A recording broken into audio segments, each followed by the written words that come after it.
ఆర్మూరు పట్టణంలోని డాల్ఫిన్ బెంగళూరు బేకరీని food inspector Tarasingh Nayak, municipal commissioner Prasad Chauhan తో కలిసి తనిఖీ చేశారు.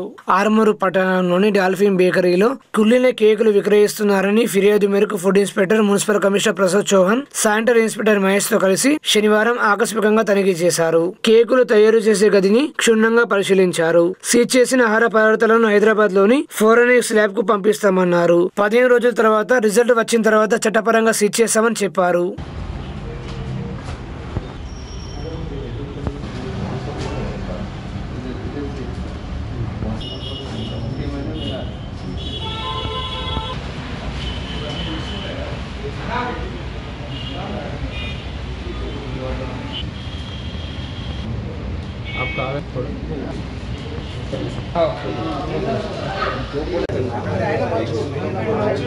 ఇన్స్పెక్షన్ చేయడం వల్ల యాక్చువల్లీ ఏంటంటే దీని మీద పేపర్లు రాగానే మేము ఇమ్మీడియట్లీ ఫుడ్ ఆఫీసర్ గారిని పిలిపించుకొని ఈరోజు మేము మొత్తం తనిఖీ చేయడం జరుగుతుంది. బేసిక్గా అన్నట్టు ఏంటంటే ఇప్పుడు ఫుడ్ ఆఫీసర్ గారు శాంపుల్స్ కలెక్ట్ చేసుకుంటారు. శాంపుల్స్ కలెక్ట్ చేసుకొని మనకు 15 days 15 to 20 days పడుతుంది. 20 daysలో వాళ్ళు రిపోర్ట్ ఇస్తారు. ఆ లోపల మేము దీన్ని 20 రోజులకు మేము దీన్ని సీజ్ చేస్తాము. దీన్ని సీజ్ చేస్తాము. 20 days తర్వాత రిపోర్ట్ వచ్చినాక ఆయన గిన మళ్ళీ సేమ్ రిపీట్ చేస్తే నెక్స్ట్ టైం మొత్తం లైసెన్స్ అన్ని క్యాన్సిల్ చేసేసి క్లోజ్ మొత్తం బేకరీ క్లోజ్ చేసేస్తాం. ఈ 15-20 daysలో ఆయనకు ఒక అవకాశం ఉంటుంది. ఆయన ఏమన్నా ప్రాబ్లమ్స్ ఏమైనా ఉంటే ఆయన రిజాల్వ్ చేసుకోవాలి. రిజాల్వ్ చేసుకొని పబ్లిక్కి నాణ్యమైన బేకరీ ఐటమ్స్ అందియాలని చెప్పి. నా పేరు T Nair, security district officer, Nizamabad district. అయితే ఈరోజు ఏంటంటే మనం డాల్ఫిన్ బేకరీ మీద తనిఖీకి వచ్చాము. దాని మొత్తం కంప్లీట్ హైజీనిక్ కానీ మిగతా రా మెటీరియల్స్ కానీ ఆయన చెక్ చేశారు. మొత్తం ఏంటంటే జరిగిన ఏదైతే సంఘటన జరిగిందో 1వ తారీఖు ఆ పిక్చర్ని ఆధారంగా చేసుకొని మేము వాళ్ళ యొక్క ఎఫ్ఎస్ఎస్ఐ లైసెన్స్ ఇంతకుముందు అప్లై చేసి ఉన్నారు. కాకపోతే మొన్న ప్రాసెస్ అయింది. ప్రాసెస్ అయిన తర్వాత ఇష్యూ కూడా అయిపోయింది. తర్వాత ఈరోజు ఆ పిక్చర్ని ఆధారంగా చేసుకొని మీడియా వాళ్ళ సహకారం తీసుకొని వాళ్ళు ఏదైతే కంప్లైంట్ పెట్టారో దాని మీద ఆధారంగా చేసుకొని నేను సస్పెండ్ చేయడం జరిగింది. కాబట్టి ఇప్పుడు మిగతా రా మెటీరియల్ ఏదైతే ఉందో నా ప్రొసీజర్ సెక్షన్ 37 EPSS యాక్ట్ కింద నేను శాంపుల్ సేకరించడం జరుగుతుంది. ఆ శాంపుల్స్ సేకరించిన తర్వాత 15 days తర్వాత మనకు రిపోర్ట్ వస్తుంది. అప్పట్లో బట్టి సీజ్ అయ్యింది. ఆర్మూరు పట్టణంలోని జర్నలిస్ట్ కాలనీలో గల శ్రీ భక్త హనుమాన్ దేవాలయంలో హనుమాన్ ఆలయ కమిటీ ఆధ్వర్యంలో కాలనీ వాసులు భక్తి శ్రద్ధలతో హనుమాన్ చాలీసా పారాయణం చేశారు. భక్త హనుమాన్ ఆలయ ప్రాంగణంలో భక్తులు నిలబడి సామూహికంగా ఓంకార నాదంతో ప్రారంభించి హనుమాన్ చాలీసా పారాయణం చేశారు. అనంతరం మంగళహారతి ఇచ్చారు. ఈ కార్యక్రమంలో ఆలయ కమిటీ అధ్యక్షుడు పుప్పాల శివరాజ్ కుమార్, జర్నలిస్ట్ కాలనీ అభివృద్ధి కమిటీ అధ్యక్షుడు గోసికొండ అశోక్, కోశాధికారి Errabhumaiah, Sangam Narsaiah, Gaddam Shankar, LT Kumar, L Sayanna, Sadamassula Ganapathi, CH Nadari, Bollu Jeevan, Jayaram Poshetti, Nallasayanna, Gopi Bajana తదితరులు పాల్గొన్నారు. కిడ్నాప్ కు గురైన బాలుడిని పోలీసులు నేరస్తుని వద్ద నుండి స్వాధీనపరుచుకుని బాలుడిని తల్లిదండ్రులకు అప్పగించారు. జనవరి 30వ తేదీన నేరస్తుడు బాలుడిని కిడ్నాప్ చేసుకుని వెళ్లారు. ఇట్టి విషయంపై సీసీటీవీ ఫుటేజీ ద్వారా నేరస్తుని పట్టుకుని బాలుడిని స్వాధీనపరుచుకుని బాలుడిని తల్లిదండ్రులకు అప్పగించడం జరిగిందని అదనపు డీసీపీ జయరాం తెలిపారు. జనవరి 30 నాడు సాయంత్రము ఈ అబ్బాయి మినాజ్ అని 7 years, ఈ అబ్బాయిని అక్కడ కిడ్నాప్ అయిందని చెప్పేసి 30వ తారీఖు నాడు అయితే మనకు 31వ తారీఖు నాడు కంప్లైంట్ వచ్చింది. ఇమీడియట్గా మనం కిడ్నాప్ కేసు రిజిస్టర్ చేసి ఇతని ఆచూకీ గురించి మనము ఒక స్పెషల్ టీం, ఒక రమేష్ ఎస్ఐ ఆధ్వర్యంలో ఇన్స్పెక్టర్, తర్వాత ఏసీపీ గారు పర్సనల్గా, కమిషనర్ గారు ఆదేశాల మేరకు ఒక టీం ఫామ్ చేసి టోటల్గా ఈ అబ్బాయి గురించి వెతకడం మొదలుపెట్టాము. ఈ వెతకడం మొదలు పెడుతుంటే సీసీటీవీలో ఈ అబ్బాయి ఎవరైతే ఉన్నారో మినాజ్ అనే అబ్బాయి ఒక సోహిల్ అనే అతనితోటి స్కూటర్ మోటార్ సైకిల్ మీద వెళ్తున్నట్టుగా మనకు ఇన్ఫర్మేషన్ వచ్చింది. TS 16FH 4352 అనే ఫ్యాషన్ వెహికల్లో తీసుకెళ్తున్నట్టు తెలిసింది. తర్వాత సోహిల్ను మనం పికప్ చేసి ఇంట్రాగేట్ చేస్తే ఇతన్ని ఒక కార్లో TS 36F 8080 కార్లో వీళ్ళు ఈ సోహిల్ అనే అతను ఈ షేక్ ఆబిద్ అండ్ షబానా బేగంకి చెప్పినట్టుగా తెలిసింది. ఈ షేక్ ఆబిద్ అండ్ షబానా బేగం వాళ్ళు ఆటోనగర్లో ఉంటారు. వీళ్ళ మీద ఇంతకుముందు కూడా ఇట్లాంటి కిడ్నాపింగ్ కేసులు ఉన్నట్టుగా మనకు దర్యాప్తులో ఇన్ఫర్మేషన్ వచ్చింది. దర్యాప్తులో వీళ్ళని ఇంట్రాగేషన్ చేసి భార్యాభర్తలను తీసుకొని హైదరాబాద్ వెళ్తే అక్కడ ఇంకా వేరే ముఠా సభ్యులు కూడా ఉన్నట్టుగా గుర్తించాము. అక్కడ మనము ఈ ముస్తఫా నగర్ అన్సారీ రోడ్డు ఫలక్నామా దగ్గర ఈ అబ్బాయిని ఈ రమేష్ టీము తర్వాత చాలా కష్టపడి గత 3 రోజులుగా శ్రమించి వాళ్ళ గురించి ఇన్ఫర్మేషన్ పెట్టి ఈ అబ్బాయిని ఈ మెనాజ్ని ఈరోజు పొద్దున కస్టడీలో తీసుకోవడం జరిగింది. ఈ మెనాజ్ని వాళ్ళ తల్లిదండ్రులకు ఇప్పుడే అప్పగించాము. అయితే వీళ్ళు మొత్తము ఈ ముఖ్యమైన ఈ సోహెల్ కానీ తర్వాత షేక్ ఆబిద్ తర్వాత షబానా బేగము వాళ్ళతో ఉన్న హైదరాబాద్లో ఉన్న ముఠా సభ్యులు టోటల్గా ఇట్లాంటి ఎన్ని చేశారు, ఇంకా ఎంతమందిని ఇట్లా చేశారనే దాని గురించి టోటల్గా దర్యాప్తు చేస్తున్నాము. ఇప్పుడైతే అబ్బాయిని వాళ్ళ తల్లిదండ్రులకు అప్పగించేసి కేసును వాళ్ళ మిగతా ముద్దాయిలను అరెస్ట్ చేశాము. వాళ్ళని రేపు కోర్టులో ప్రొడ్యూస్ చేసి ఫర్దర్గా ఈ వాళ్ళ సెల్ ఫోన్ డీటెయిల్స్ తర్వాత ఎంతమంది పిల్లల ఫోటోగ్రాఫ్స్ ఉన్నాయి అందులో, తర్వాత ఇంతకుముందు ఏమైనా ఇటువంటి కార్యక్రమాలు చేశారా అనేది మొత్తం దర్యాప్తు చేసి వాళ్ళందరికీ కూడా గ్యాంగ్ కూడా బయటపడతారు. ఈరోజు పొద్దున కూడా ఏదో మీడియాలో ఇట్లా కొంచెం గ్యాంగ్ వచ్చింది అది అంటుంది. అటువంటిది ఏం లేదు. ఈ సోహెల్ అనేవాడు ఇంటి పక్కన నైబరే, అతను నమ్మిపోయాడు ఈ అబ్బాయి. తర్వాత ఇతను వేరే వాళ్ళకు మొత్తం టోటల్ 3 లక్షలకు అమ్మినట్టుగా మనకు తెలిసింది. ఇందులో ఇతను సోహెల్కి 70,000 ఇచ్చినట్టుగా, తర్వాత ఆబిద్ అండ్ షబానా బేగం భార్యాభర్తలు 1,70,000 తీసుకున్నట్టుగా, ఆలియాకు జరీనాకు 10,000 ఇచ్చారు. సో ఇట్లా మొత్తం ఎవరెవరి పాత్ర ఎంత ఉంది అనేది కూడా టోటల్గా ఇన్వెస్టిగేషన్లో తెలుస్తుంది. అవన్నీ కూడా తెలుస్తాం. ఓకే, హైదరాబాద్ దొరికిండు. ముస్తఫా నగర్ అన్సారీ రోడ్ ఫలక్నామాలో దొరికింది. విజయవాడ సోషల్ మీడియా ఇప్పుడు మనకు కేసు ముందు పబ్లిక్ లో ఈ సోషల్ మీడియాతో డ్యామేజ్ ఎక్కువ. అసలు విషయం తెలియకుండా ఏదో ఊహించుకొని వేస్తున్నాం. మనకు పొద్దున కూడా ఒకటి సోషల్ మీడియాలో పోస్ట్ చేస్తే మన తీర్పించడం జరిగింది. అటువంటి వదంతులు ఏమి నమ్మొద్దు. ఏదైనా ఉంటే మనం ఏంటంటే జాగ్రత్తగా ఉండాలి. తర్వాత ఏమైనా ఇన్ఫర్మేషన్ ఉంటే మీరు 100 డైల్ చేసి మాకు ఇన్ఫార్మ్ చేస్తే మేము తగిన చర్య తీసుకుంటాం. అది ఇందులో సహకరించిన ప్రజలందరికీ కూడా మీ తరఫున కృతజ్ఞతలు. సిరికొండ గ్రామ పంచాయతీకి స్పెషల్ ఆఫీసర్ గా నియమితులైన డిప్యూటీ తహసీల్దార్ ప్రవీణ్ ను కాంగ్రెస్ పార్టీ నాయకులు సన్మానించారు. గ్రామ సర్పంచ్ పదవీకాలం ముగియడంతో శుక్రవారం సిరికొండ గ్రామ పంచాయతీకి స్పెషల్ ఆఫీసర్ గా నియమితులైన డిప్యూటీ తహసీల్దార్ ప్రవీణ్ ను కాంగ్రెస్ పార్టీ నాయకులు మర్యాద పూర్వకంగా కలిసి శాల్వాతో సన్మానించి శుభాకాంక్షలు తెలియజేశారు. ఈ కార్యక్రమంలో కాంగ్రెస్ పార్టీ మండల మైనార్టీ అధ్యక్షులు Syed Asif, BC cell general secretary Shobhan, గ్రామ శాఖ అధ్యక్షులు దిగంబర్, కాంగ్రెస్ పార్టీ నాయకులు తదితరులు పాల్గొన్నారు.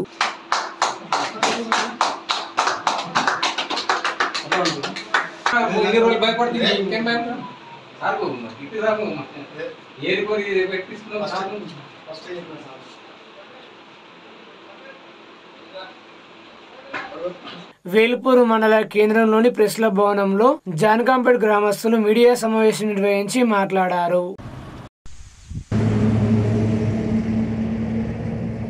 ముఖ్యంగా మాది వేల్పూర్ మండలం జాన్కంపేట్ గ్రామం. నేను ఇప్పుడు ఇంతకుముందు దిగిపోయిన ఉప సర్పంచ్, అంటే మా భార్య సర్పంచ్, నేను ఉప సర్పంచ్. ఏంటంటే విషయం ఏంటంటే మా బాబు సరిహద్దులోని పట్టభూమి కొరకు అంటే 3 దిక్కుల పచ్చలనాడు కూడా ఉంటుంది. ఒక దిక్కు మాకు పట్టభూములు ఉంటాయి. మేము గత కొన్ని సంవత్సరాల నుంచి సర్వే కోరుకుంటున్నాం. నిజామాబాద్ డిస్టిక్ నుంచి కూడా ఆ ఏరియా సార్కి అన్ని సర్వే పెట్టుకుంటున్నాం. అధికారుల నిర్లక్ష్యం వల్ల ఇంతవరకు సర్వే జరగటం లేదు. చాలా కొట్టాటలు అవుతున్నాయి, గొడవలు అవుతున్నాయి. రేడియో గ్రామాలకు వాళ్ళ పెద్ద గ్రామం కాబట్టి వాళ్ళు ఎక్కువ డామినేట్ చేస్తున్నారు. మాది చిన్న గ్రామం కాబట్టి మాకు అధికారులు కానీ ఎవరు కానీ నిర్లక్ష్యం వల్ల మాకు గొడవలు ఎక్కువైపోతున్నాయి. ఎందుకంటే ఉదయం లేవగానే వాళ్ళ భూములు మా భూములు కలిసి ఉంటాయి కాబట్టి మా జనాలు తోటలకు కానీ పొలాల్లో వెళ్ళడానికి భయపడుతున్నారు. ఎందుకంటే వాళ్ళు కొడతారని చెప్పేసి ఇంతకుముందు కూడా గత 2 years బ్యాక్ మా ఇంటి మీదకి 2,000 మంది దాడి చేశారు. దానివల్ల నాకు గొంతు సమస్య వచ్చింది, బీపీ ఎక్కువై. ఇలానే చాలామంది భయపడుతున్నారు. అంటే కేసులు అయితే అదే అని చెప్పేసి మేము కోరుకునేది ఏంటంటే మాకు అక్రమంగా ఇసుక ఇవ్వమని మేము అనట్లేదు. మా సర్వేని మాకు చేసి మా పట్టభూమి సర్వే, మా శివారు సర్వే చేసి మాకు చూపించమంటున్నాం, అదే కోరుకుంటున్నాం. మొన్న ఒక 3 రోజుల క్రితం ఇలానే అని చెప్పేసి మేము మా భూమిలో మేము రోడ్డు పోసుకుంటే, మా చెరువులో మట్టి తీసుకొని రోడ్డు పోసుకుంటే వాళ్ళు వచ్చి మా భూములు వచ్చి ఆటంకం కలిగించారు. వాళ్ళు వచ్చి ఆపేశారు. ఊరు జనం అందరూ వచ్చేసి మళ్ళీ పోలీసులు అందరూ వచ్చి వాళ్ళు రివర్స్ మా మీద కేసు మమ్మల్ని బెదిరించడము, ఫైన్లు వేయడం, మా ట్రాక్టర్లకు ఫైన్లు వేశారు. ఈరోజు ఉదయం వాళ్ళు మేము అగ్రి అయ్యామంటే ఎవరు ఇసుక కొట్టకూడదు బావుల నుండి సర్వే ఎంతవరకు అని చెప్పేసి మేము అగ్రి అయినాం. వాళ్ళు ఈరోజు ఉదయం 8 గంటలకు 10-20 ట్రాక్టర్లతో ఇసుక కొడుతుంటే మేము కంప్లీట్ చేసాం. ఫోటోలతో ట్రాక్టర్ నెంబర్తో సార్. వాళ్ళు అప్పుడు ఏమన్నా అంటే ఎవరు ఇసుక కొట్టకూడదు అని చెప్పేసి వాళ్ళు ఆర్డర్ ఇచ్చారు. కానీ వాళ్ళ ఆర్డర్ని ధిక్కరించి ఇసుక కొడుతున్నారు. మేము ఈరోజు వచ్చి మేము పత్రికా విలేకరులతో మీటింగ్ పెట్టడం జరిగింది. మేము కోరుకున్నది ఒకటే, మా సర్వేని సర్వే చేసి మా హద్దులు మేము ఇసుకేసుకుంటాం. అది అమ్ముకోవడానికి కాదు, మా గృహ నిర్మాణాలకు, మా ఊరి అవసరాలకు మట్టుకే మేము చెప్తున్నాం. అది మీరు అధికారుల మధ్యనే తీసుకుంటాం. అది కూడా వాళ్ళు ఎక్కడైనా తీసుకోం, మాకు సంబంధం లేదు. మేము దయచేసి మాకు సర్వే ఎవరి ఆటంకం లేకుండా సర్వే చేసి మాకు న్యాయం చేస్తారని మేము పత్రికా వేదికగా కోరుకుంటున్నాం. ఇందాక మా ఉప సర్పంచ్ గారు చెప్పినట్టుగా అన్ని జరుగుతున్నది వాస్తవమే. కాకపోతే మా ఉద్దేశం ఏంటంటే మాకు ఆ ఊరికి మాకు ఎట్లాంటి గొడవలు లేవు, లావాదేవీలు లేవు, ఏం సంబంధం లేదు. మాకు కావాల్సింది మా గృహ నిర్మాణాలకు కూడా మేము ఇప్పుడు ఉండి కూడా గత 10 సంవత్సరాల నుంచి పక్కనే ఆవున్నా ఒక రేణు ఉచికే తీసుకోలేని పరిస్థితి మా జాన్కంపేటది. ఎందుకంటే పెద్ద పెద్ద బిల్డింగ్ కట్టినా లక్షల వేల రూపాయలు ఉసుకకే పోతుంది. పక్కనే వంటరు చూడు, సముద్రం తిరుగోళ్ళున్నా తాగడానికి ఒక నీటి చుక్క లేనటువంటి పరిస్థితి మా జాన్కంపేట. పక్కనే బాగుంది. అదే పక్క ఊరు వాళ్ళు ఏం బిజినెస్ చేసుకుంటారో ఏం చేసుకుంటారో మాకు సంబంధం లేదు, మేము అడగం కూడా. ఎందుకంటే వాళ్ళేమో లబ్ధి పొందుతారు ఆ వాగు వల్ల, మేమో నష్టపోతున్నాం. మేము సిమెంట్కు నష్టపోతున్నాము, రాయికి నష్టపోతున్నాము. తర్వాత పేదోడు మా ఊర్లో ఉన్నటువంటి నినాదం మా గల్ఫ్ కంట్రీలో ఎక్కడో బతకదాలకు వచ్చి వాడు 3-5 సంవత్సరాలు సంపాదించుకున్న డబ్బంతా ఉసుకకి పెట్టాల్సిన పరిస్థితి. ఎందుకంటే మా పక్కనే ఉంది ఉసుకే, మేము తీసుకోలేని పరిస్థితి. దయచేసి అధికారులు కూడా ఉన్నక్కడనే ఒక్కు చూపించి వాళ్ళకు మా వత్తాసు వలుపుతున్నారని నేను ఖచ్చితంగా చెప్పగలుగుతున్నాను మా గ్రామం తరఫున. దీంట్లో సందేహం లేదు. ఎందుకంటే మేము పోయితే మమ్మల్ని వారిస్తున్నా తప్ప మొన్నటి రోజు ఒక పెద్ద ఇష్యూ అయింది. నేషనల్ వైడ్గా కూడా స్టేట్ వైడ్గా కూడా న్యూస్లు వచ్చినాయి. వాళ్ళు వచ్చి మీద పొరపాటు అంటారు కానీ వాళ్ళు 100,000 మంది వస్తారు. మా చిన్న విలేజ్ వాళ్ళకు ఆడకట్టు ఒక గ్రౌండ్ పూర్తం మా విలేజ్ కాదు. అట్లాంటి మా ఊరు వాళ్ళు కూడా పొలాలకు తర్వాత కూలి పనులకు కానీ వ్యవసాయ కూలీలకు కూడా మా తిరుగుల దిక్కులన్నీ వాళ్ళ భూములు. ఎందుకంటే వాళ్ళ పెద్ద ఊరు కాబట్టి అట్లాంటి మా వాళ్ళు భయపడుతూ వ్యవసాయం చేసుకోవాల్సి వస్తుంది. భయపడుతూ ఏదైనా షాపింగ్ చేసుకోవడానికి పెద్ద పోవడానికి కూడా అయ్యో నిన్ననే ఏమైంది, ఈ రోజు మమ్మల్ని పట్టుకుంటారా చేస్తారా ఏమన్నా అంటారా ఏమన్నా భయంతో కూడా పోని పరిస్థితి ఏర్పడుతున్నాను. సార్ మీకు ఉన్నతాధికారులు మేము ఒకటే వినియోగిస్తున్నాం, మాకు ఖచ్చితంగా సరైన న్యాయం చేయాలని కోరుతున్నాం. లేదంటావా మీరు కాదంటే మాకు డైరెక్ట్ స్టేట్మెంట్ ఇవ్వండి సార్. నిజామాబాద్ ఆఫీసర్స్ ఎవరైనా కలెక్టర్ కానీ ఏడీ కానీ ఇంకెవరైనా కానీ వాట్ ఎవర్ మీ డోట్కే. ఎందుకంటే మేము ఇక్కడ కాదంటే మేము సీఎం దగ్గర పోయి కూర్చుంటేంత కూడా మాకు ఓపిక ఉంది. ఎందుకంటే గత 20 సంవత్సరాలుగా మేము బాగా స్ట్రెస్ అయిపోయినాం. మాకు ఎందుకంటే మనం చేసుకున్నటువంటి ఒక ఇల్లు కట్టుకుందాం, ఒక పేదోడు ఇల్లు కట్టుకుందామంటే భూములు అమ్ముకొని ఉసుక కోరుకోవాల్సిన పరిస్థితి వచ్చింది. ఎందుకు అంటున్నామంటే పక్కనే ఒక పెద్ద సిటీని నిర్మించేంత ఉసుకే ఉన్నా మేము తీసుకోలేని పరిస్థితి. అది మా పక్క ఊరు వాళ్ళు తీసుకుంటారు, వాళ్ళు ఏమో చేసుకుంటారు, అది చేసుకుంటారు. మేము అలా అడగలేదు, మీరు ఎందుకు తీసుకుపోతారు అని కూడా మేము అడిగేది ఏంటంటే ఒకటి మా చాలా మా ఓ పట్టుదల మా శివారు మాకేయండి, వాళ్ళకి ఎంత ఉందో వాళ్ళకి పెట్టండి. అంతకుముందు కూడా 10 సంవత్సరాల క్రితం వచ్చిర్రు, ఏడీలు వచ్చిర్రు, కలెక్టర్లు వచ్చిర్రు, అద్దు చూపించిపోయారు. 900 మీటర్లు మాకు వెళ్ళింది మా సరిహద్దు. ఆ రోజు కూడా మేము తీసుకోకపోతే మా ట్రాక్టర్లు సీజ్ చేసిర్రు, మా బళ్ళను కొట్టుకోపోతున్నారు, వాళ్ళు వచ్చి డామినేట్ చేస్తారు, మేము చేయలేకపోతున్నాం వాళ్ళతో. ఈసారి నిన్న మొన్న జరిగినటువంటి ఇష్యూలో కూడా మన అద్దు మీరు వారించకూరే అని చెప్పేసి మా ఉన్నతాధికారులు ఎస్ఐ గారు, సిఐ గారు, తర్వాత సిపి గారు వాళ్ళందరూ వచ్చి వాళ్ళ ఊరికి మా ఊరికి పిలిపించి ఒక కొలిక్కొచ్చి మీరు ఒక వారం రోజులు ఒప్పి పట్టండి, మేము పరిష్కారం చేస్తాం. అంతవరకు మీ నడుకుడ కానీ జానకంపేట కానీ వావుల దిగద్దు ఉసుకే ముట్టద్దని చెప్పారు. సరే మేము పాటించినాం. కానీ ఈరోజు 10 ట్రాక్టర్ వాళ్ళు పెట్టి ఉసుకలు కొడుతుంటే మేము కాంప్లైంట్ చేసినాం. ఎంఆర్ఓకి చెప్పినాము, ఎస్ఐ గారు చెప్తే వాళ్ళు పట్టించుకోకుండా మాకంటారు మీరు వాళ్ళతో కాంప్రమైజ్ అయిపోండి. మేము కాంప్రమైజ్ కావడానికి ఎప్పటి నుంచో మేము సిద్ధంగా ఉన్నాం. కానీ ఏ లెవెల్లో కాంప్రమైజ్ కావాలో ఈ అధికారి చెప్తలేడు, ఆ అధికారి చెప్తలేడు, వచ్చే అధికారులు కూడా చెప్తలేరు. కానీ మనల్ని ఇబ్బంది పెడుతుంది సార్. దయచేసి మేము స్టేట్ లెవెల్ మినిస్టర్స్ కానీ హయ్యర్ లెవెల్ కానీ ఏడీస్ కానీ తర్వాత ఈ సర్వేర్ ఆఫీసర్స్ ఎవరైనా ఉంటే స్టేట్ లెవెల్లో మాకు వచ్చి తగు న్యాయం చేస్తే మేము ఒప్పుకుంటాం. లేదంట మా జానకంపేట గ్రామం అంతా 2 days కాదు 4 days మేము వాకులు నిరాదీక్ష చేస్తామని మా గ్రామ కమిటీ కంప్లీట్గా మా ఊరే కమిటీ అంటూ ఏం లేదు. మా అందరి అవసరాల కొరకు మేము సమిష్టిగా ఇంటికొకలం అంటూ వచ్చినాం. మా లేడీస్ రాలేదు. మా లేడీస్ని కూడా రోడ్డుకి ఎక్కియాలని మీ ఆఫీసర్లు కానీ మీ పాలక వర్గంగా చెప్తాం. మేము కూడా రోడ్డుకి ఎక్కి హైదరాబాద్ రమ్మంటారా, నిజామాబాద్ రమ్మంటారా, ఆర్మూర్ రమ్మంటారా, మేము సిటీలో కూర్చుంటారా, మేము కూర్చుండానికి సిద్ధంగా ఉన్నాము. దాంట్లో మాకు ఏ సందేశం లేదు. మాకు సరైన న్యాయం చూపిస్తారని మా అతను మాకు ఇప్పించి మా అవసరాల నిమిత్తం మాకు ఇచ్చుకే కొనుక్కోకుండా ₹1 మిగిలితే రేపు మా పిల్లల చదువులకు కానీ మా ఉద్యోగులకు కానీ ఇంకేదైనా పోవడానికి మా బతుకు తీరు కొరకు ఉపయోగపడుతుందని మేము మనసారా ఆశపడుతున్నాం.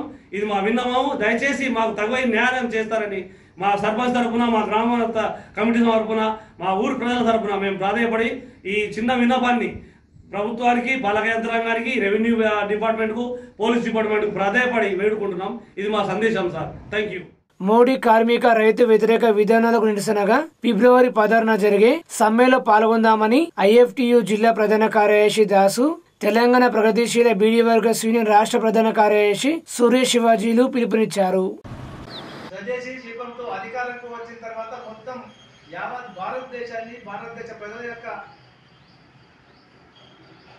భవిష్యత్తును ఈ పెట్టుబడిదారులకు, అదేవిధంగా ఈ ప్రపంచ బ్యాంకు తాకట్టు పెట్టే విధంగా విధానాలు ఉన్నాయి.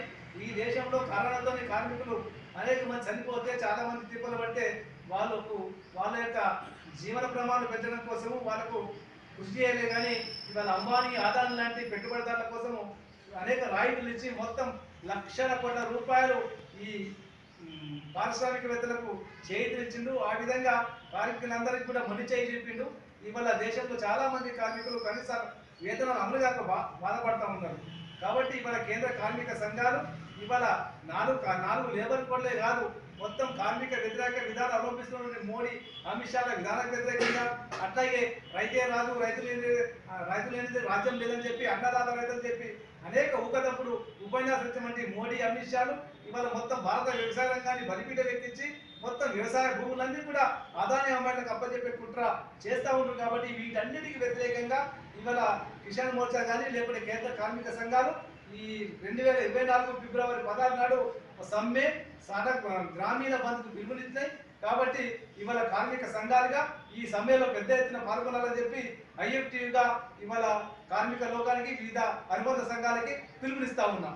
నరేంద్ర మోడీ అనుసరిస్తున్న రైతు కార్మిక వ్యతిరేక విధానాలకు వ్యతిరేకంగా ఫిబ్రవరి 10వ తారీఖు నాడు భారతదేశ వ్యాప్తంగా గ్రామీణ సడకు బంధులు పిలుపునిచ్చినాయి.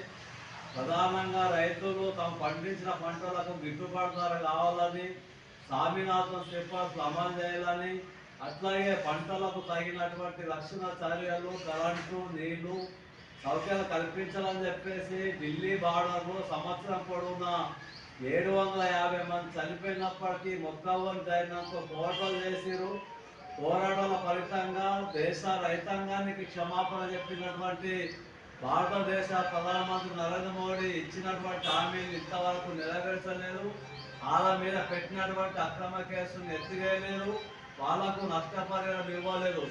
అంతేకాకుండా భారతదేశంలో పెట్టుబడిదారులకు, విదేశీ కార్పొరేట్ శక్తులకు ఊడంగం చేస్తూ భారతదేశంలో ఉన్నటువంటి 44.5 కోట్ల మంది కార్మికుల కొట్టే విధంగా, వాళ్ళ శ్రమను దోస్తున్న రకంగా 4 లేబర్ కోడ్లను తీసుకొచ్చి కార్మిక వర్గానికి నష్టం చేస్తుడు. అందులో భాగంగా బీడీ కార్మికులు కూడా అనేక రకాలుగా హక్కుల్ని కోల్పోయి PF, గ్రాట్యుటీ, బోనస్ సౌకర్యాలు లేకుండా ఇబ్బందులు ఎదుర్కొనే పరిస్థితి ఉంది. కాబట్టి తెలంగాణ ప్రగతిశీల బీడీ వర్కర్స్ యూనియన్ IFT తరఫున 10వ తారీఖు నాడు నిర్వహిస్తున్న గ్రామీణ బంద్లో రైతు సంఘాలతో పాటు కేంద్ర కార్మిక సంఘాలు పాల్గొంటున్నాయి. అందులో కూడా బీడీ వర్కర్స్ యూనియన్ పాల్గొంటుంది.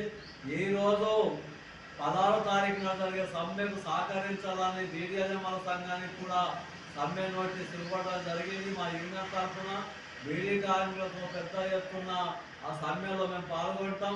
ఇకనైనా నరేంద్ర మోడీ ప్రభుత్వం తమ విధానాన్ని విడనడకపోతే భవిష్యత్తులో కార్మిక వర్గం, రైతాంగం పైన బుద్ధి చెప్తామని చెప్పేసి ఈ సందర్భంగా హెచ్చరిస్తుంది. Telangana anganwadi teachers and helpers union జిల్లాలోని అంగన్వాడీ ఉద్యోగులందరూ ఫిబ్రవరి 16న జరిగే సమ్మెలో ప్రతి ఒక్కరూ పాల్గొనాలని యూనియన్ గౌరవ అధ్యక్షులు రమేష్ బాబు పిలుపునిచ్చారు. వాస్తవంగా ఈ నెల సూచన చేశారు. మనం బిల్డింగ్ ఫండ్ కానీ బెనిఫిట్స్ ఇవ్వాలా, ఉద్యోగ భద్రత కల్పించాలా, అట్లాగే పిఎఫ్ ఈఎస్ఐ సౌకర్యం కల్పించాలనేటువంటి డిమాండ్ తోటి, అట్లాగే ఈరోజు కార్మిక రంగంలో తీసుకొచ్చినటువంటి లేబర్ కోడ్లను రద్దు చేయాలనేటువంటిది, తర్వాత అందరికీ సమాన పనికి సమాన వేతనం. ఎందుకంటే అంగన్వాడీ టీచర్ పని చేస్తూ ఉన్నారు, టీచర్లకు ఒక వేతనం, అంగన్వాడీ వర్కర్లకు ఒక వేతనం అనేటువంటిది ఇవ్వటం మూలంగా ఈరోజు వివక్షతకి గురవుతూ ఉన్నారు. తక్కువ వేతనాలు వస్తూ ఉన్నాయి. పెరుగుతున్నటువంటి ధరలకు అనుగుణంగా మన వేతనాలు సరిపోయేటువంటి పరిస్థితి లేదు. ఇట్లాంటి అనేక సమస్యలు కేంద్ర ప్రభుత్వంతో ముడిపడి ఉన్నటువంటి పరిస్థితి.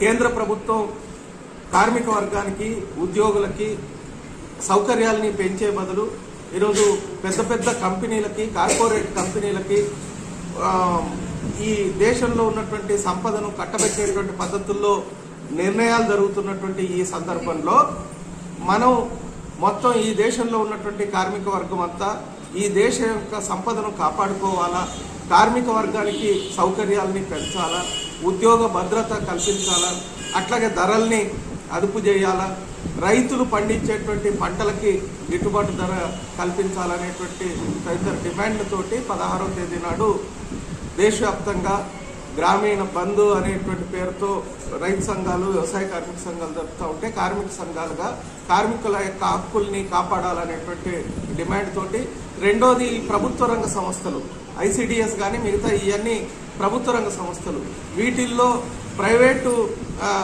వ్యక్తులకి, కంపెనీలకి కొన్ని జిల్లాల్లో, రాష్ట్రాల్లో, ప్రాజెక్టులలో ప్రైవేట్ వాళ్లకు ఈరోజు మనకు సంబంధించినటువంటి వాటిని కట్టబెట్టడం మూలంగా అంగన్వాడీ ఉద్యోగులకు కూడా ఉద్యోగ భద్రత లేకుండా. నిజామాబాద్ నగరంలో ఎస్ఎఫ్ఐ నిజామాబాద్ నగర కమిటీ ఆధ్వర్యంలో కేంద్ర బడ్జెట్ లో విద్యారంగానికి తక్కువ నిధులు కేటాయించడాన్ని వ్యతిరేకిస్తూ కేంద్ర ప్రభుత్వ దిష్టిబొమ్మను దగ్ధం చేశారు.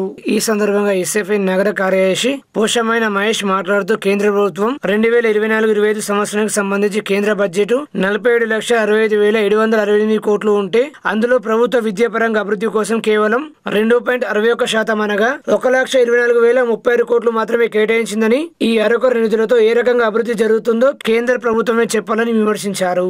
కేంద్ర ప్రభుత్వం విద్యారంగానికి అధిక నిధులు కేటాయించే రకంగా చర్యలు తీసుకోకపోతే తీవ్రమైన ఉద్యమాలు చేస్తామని హెచ్చరించారు. ఈ కార్యక్రమంలో నగర ఉపాధ్యక్షుడు వేణు, దీపిక, నగర నాయకులు సంతోష్, సందేశ్, అశ్విని, రమ్య, శ్రీహరి, రాజు, అలేఖ్య తదితరులు పాల్గొన్నారు. నా పేరు మహేష్, ఎస్ఎఫ్ఐ నిజామాబాద్ నగర కార్యదర్శి. ఈరోజు ఎస్ఎఫ్ఐ నిజామాబాద్ నగర కమిటీ ఆధ్వర్యంలో స్థానిక జీజీ కాలేజ్ నందు ఏదైతే మొన్న పార్లమెంట్లో కేంద్ర ప్రభుత్వం ప్రవేశించినటువంటి కేంద్ర బడ్జెట్లో విద్యారంగానికి చిన్న చూపు చూస్తుందని దాన్ని వ్యతిరేకిస్తూ ఈరోజు కేంద్ర ప్రభుత్వం యొక్క దిష్టిబొమ్మను దగ్ధం చేయడం జరిగింది. ఏదైతే 2024-25 కేంద్ర బడ్జెట్ సంబంధించి 47,65,768 కోట్లలో ఈరోజు విద్యారంగానికి కేవలం 1,24,000 కోట్లని ఈరోజు కేటాయించిన పరిస్థితి. దీన్ని కనుక చూసుకుంటే ఓన్లీ 2.6% శాతానికి కేటాయించిన పరిస్థితి. అయితే కొఠారి కమిషన్ ప్రకారము కేంద్ర బడ్జెట్లో విద్యారంగ అభివృద్ధి కోసం 10%, కనీసం 10% నిధులు కేటాయించాలని చెప్పి ఉన్నదాన్ని ఈరోజు కేంద్ర ప్రభుత్వం పట్టించుకోకుండా కేవలం 2.6 మాత్రమే కేటాయించినటువంటి పరిస్థితి. దాంతోపాటు యూజీసీకి సంబంధించి కూడా 60% నిధులను ఈరోజు వాటికి కోతలుగా విధించడం జరిగింది. వీటితో పాటు ఐఏఎంలకు సంబంధించి కూడా కేవలం 300 కోట్లు మాత్రం ఈరోజు కేటాయించినటువంటి పరిస్థితుంది. వీటితో పాటు ఉన్నత విద్యకు కూడా గత బడ్జెట్లో కేటాయించిన దానికంటే కూడా ఈరోజు ఓన్లీ దానికి సంబంధించి 9,600 కోట్లు ఈరోజు తక్కువ కేటాయించినట్టు పరిస్థితుంది. ఈ బడ్జెట్లో ఎంతో కొంత చెప్పుకున్నప్పుడు ఓన్లీ పాఠశాల విద్యకు సంబంధించి మాత్రమే గతం కంటే కూడా ఒక 500 కోట్లు మాత్రమే పెంచిరు తప్పితే ఇది పూర్తిగా ఈరోజు విద్యారంగాన్ని చిన్న చూపు చూసే రకంగా ఈ బడ్జెట్ ఉంది. వీటితో పాటు ఏదైతే నూతన జాతీయ విద్యా విధానంలో వాళ్ళు పేర్కొన్నట్టు విద్యారంగానికి అధిక నిధులు కేటాయిస్తామని చెప్పారు. కానీ ఈ బడ్జెట్లో చూస్తే ఆ మాటల వరకే పరిమితి ఎవరో తప్పితే చేతుల్లో లేరని మనకు స్పష్టంగా అర్థమవుతుంది.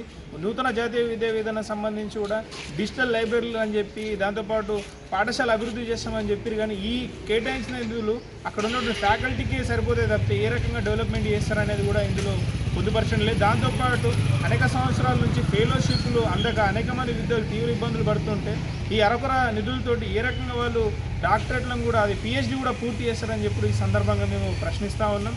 ఇప్పటికైనా కానీ కేంద్ర ప్రభుత్వం స్పందించి ఏదైతే కేటాయించిన బడ్జెట్లో సవరణలు చేసి విద్యారంగానికి అధిక నిధులు కేటాయించే రకంగా చర్యలు కనుక తీసుకోకపోతే రేపు దేశవ్యాప్తంగా కూడా ఎస్ఎఫ్ఐ ఆధ్వర్యంలో ఉద్యమాలు చేస్తామని చెప్పి ఈ సందర్భంగా హెచ్చరించడం జరుగుతుంది. సిరికొండ మండలంలోని ప్రభుత్వ పాఠశాలలకు 40 బెంచీలను IRS assistant commissioner Jarupula Govind Nayak అందజేశారు. సిరికొండ మండలంలోని గోపియా తాండా, వర్జన్ తాండా, సర్పంచ్ తాండా, సరపల్లి తాండా, వంటిప తాండా, మైపాల్ తాండా, లొంక తాండా ప్రభుత్వ పాఠశాలల్లో Jarupula Govind Nayak IRS assistant commissioner customs GST స్వచ్ఛంద సంస్థ ద్వారా 2 లక్షల రూపాయల విలువ గల 40 బెంచీలను 7 పాఠశాలలకు అందజేశారు. కొన్ని పాఠశాలల్లో వాటర్ కి సంబంధించిన సమస్య కూడా ఉందని తమకు తెలిపారని, వీలైనంత త్వరలో వాటర్ సమస్యను పరిష్కరిస్తామని తెలిపారు. మారుమూల తాండాలో చదువుకుని ఉద్యోగులు చేస్తున్న యువకులు కూడా ముందుకు వచ్చి తమ వంతు సహకారం చేయడం సంతోషంగా ఉందన్నారు. ఈ కార్యక్రమంలో MVO Srinivasarao, nodal officer Ramulu, JDPDC Mansi Nayak, Pavan Nayak, Roop Singh, Tirupati Nayak, Mahendra, Sasi, Swamy, schools teachers తదితరులు పాల్గొన్నారు. నేను మీకు చదువు నేర్పిస్తున్నా, ఉద్యోగాలు ఇప్పిస్తున్నా, రిజర్వేషన్ కల్పిస్తున్నాను కాబట్టి మీరు మాకేమిస్తారు? నాకేమి ఇవ్వనక్కర్లేదు. పే బ్యాక్ టు సొసైటీకి మీరు తోల్చింది. అదేవిధంగా నన్ను చూసి ఇద్దరు మన పవన్ గారు, గంగాధర్ గారు, అలా చాలామంది తాటిపల్లి స్టూడెంట్స్ వాళ్ళందరూ ఇన్స్పైర్ అయ్యి ఆ విలేజ్కు వాళ్ళు విద్య వాలంటీర్ని ప్రొవైడ్ చేసుకున్నారు. అది నాకు చాలా సంతోషం అనిపిస్తుంది. ప్లస్ ఇదే సార్ నెక్స్ట్ టైం ఏమంటే మా స్కూల్ నుంచి పిల్లల్ని ఎంకరేజ్ చేయడానికి ప్రైజ్ మనీ కూడా ఇస్తున్నాను. ఫస్ట్, సెకండ్, థర్డ్ ఉన్న వాళ్ళకి ఆ సంవత్సరానికి మా స్కూల్ నుంచి స్టార్ట్ చేశాను. ఈసారి నెక్స్ట్ టైం వేరే స్కూల్ వాళ్ళని వాళ్ళ టీచర్స్ ఎంకరేజ్ చేసి ప్రైజ్ మనీ కూడా ఇవ్వడానికి నేను ముందుకు వస్తున్నాను. ఆ అబ్బాయికి ఏదైనా గవర్నమెంట్ ప్రైవేట్ స్కూల్లో కానీ చేర్పించడానికి మా తరఫు నుంచి ఏ విధంగా సాయం చేయాలన్నా చేస్తామని చెప్పి వచ్చాను. డొనేట్ చేసినందుకు జిఎస్టీ కమిషనర్ గోవింద్ సార్ గారికి మన మండలం పుట్టడం చాలా అదృష్టం. మారుమూల గ్రామానికి పుట్టి ఈరోజు పేద పిల్లలకు వాళ్ళు ఆ రోజుల్లో పడ్డ కష్టాన్ని చూసి ఇప్పుడు ఉన్న జనరేషన్, ఇప్పుడున్న పిల్లలకు కష్టం రావద్దనే ఉద్దేశంతో ఇప్పుడు చాలా 2 లక్షల విలువ గల చైర్స్ కానీ టేబుల్స్ కానీ డొనేట్ చేసినందుకు మన అందరి తరఫున సార్ గారికి ప్రత్యేక ధన్యవాదాలు. 2-3 ఊళ్ళలో కూడా విలేజ్ కమిటీ మెంబర్స్ కానీ ఆ ఊరు వాళ్ళు కానీ ఆడ విద్య వాలంటీర్స్కి డొనేట్ చేయడం అట్లా చేస్తున్నారు. మరోవర్ గోవింద్ ఐఆర్ఎస్ గారికి మేము చాలా రుణపడి ఉంటాము. ప్లస్ పిల్లల తరపు నుండి, యూత్ తరపు నుండి, అందరి తరపు నుండి. ఎందుకంటే తన బాధను వాళ్ళ పిల్లల్లో చూసేసి చిన్నప్పుడు అతను చదువుకున్న టైంలలో ఆ రకంగా కింద కూర్చొని చదువుకునే వాళ్ళు, అసలు సౌకర్యాలు లేకపోయేవి. సో నేటికి కూడా ఎంత మనం డెవలప్ అవుతున్నా కానీ ఈ గవర్నమెంట్ స్కూళ్ళలో మనకు ఈ మారుమూల ప్రాంతం సిరికొండ అనేది ఎవరు కూడా ఫ్యాకల్టీ రాకపోవడం, ఇక్కడ రావడానికి కూడా ఎవరు ఇష్టపడరు. అట్లాంటి దాంట్లో కూడా ఇట్లా ఇన్స్పిరేషన్గా అందరికీ ఉంటూ ముందుకు తీసుకెళ్తున్నందుకు మేము చాలా గర్వంగా ఫీల్ అవుతున్నాము.